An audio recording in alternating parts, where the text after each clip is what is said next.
Today I'll be talking about chocolate production and chocolate fermentation and the process that goes into producing it. So the starting ingredients to make chocolate, it starts from the cacao fruit. These are usually grown in Southeast Asia and West Africa. More than 70% of the world's supply of cocoa comes from West Africa, and only from four countries. That's Cote d'Ivoire, Ghana, Nigeria, and Cameroon, with Cote d'Ivoire accounting for more than one-third of the world's worldwide supply of cocoa. The second largest producing region of the world, or second largest producing region of cocoa, is Southeast Asia, with countries like Indonesia, Papua New Guinea, and Malaysia. And in these tropical environments, the fermentation process begins the second that the cacao fruit is taken and split in half, usually by machete, which exposes the pulp.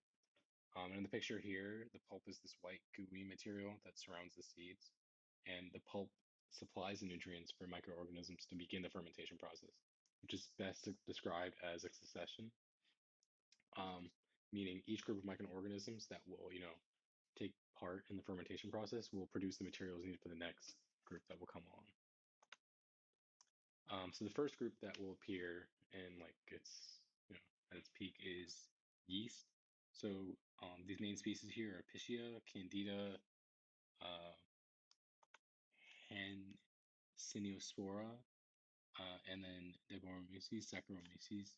And these function to degrade the pulp and produce ethanol, along with volatile and aromatic compounds that will be important for the flavor later.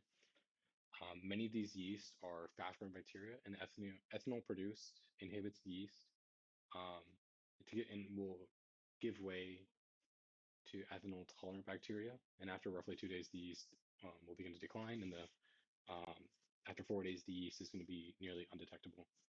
Um, the ethanol creates like a negative feedback loop for the production of more yeast, as well as what will come up next, which is lactic acid bacteria.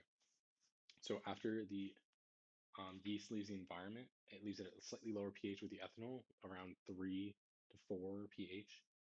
And the main species here that will take advantage of this are Lactobacillus plantarum, Lactobacillus fermentum, Lactobacillus plantarum, and Leuconostoc mesenteroides.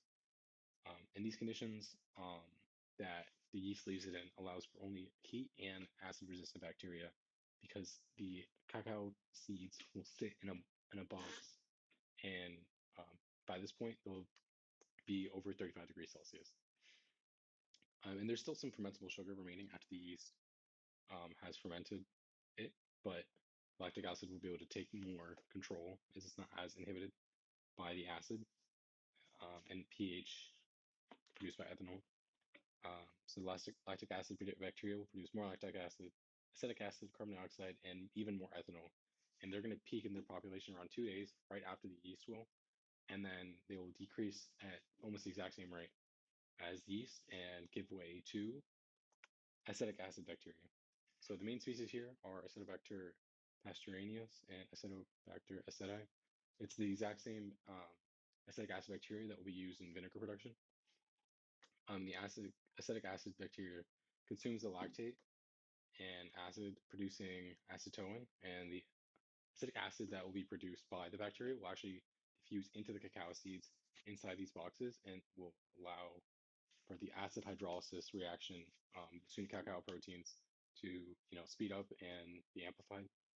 And these cacao proteins are what create the favorite flavor and color that we recognize as cocoa, from like the white gooey mixture and the weird color that the cacao seeds have before fermentation. This is important because the proteins that are created will react with sugars during the roasting process to undergo the Maillard reaction or Maillard reaction, which is very important for a lot of cooking. If you guys know any cooking chemistry, it's the same process that goes into caramelizing onions or browning your meat, letting it like brown on a pan. It's the same chemistry. And at this point, the temperature should have exceeded 50 degrees Celsius and will produce acetic acid.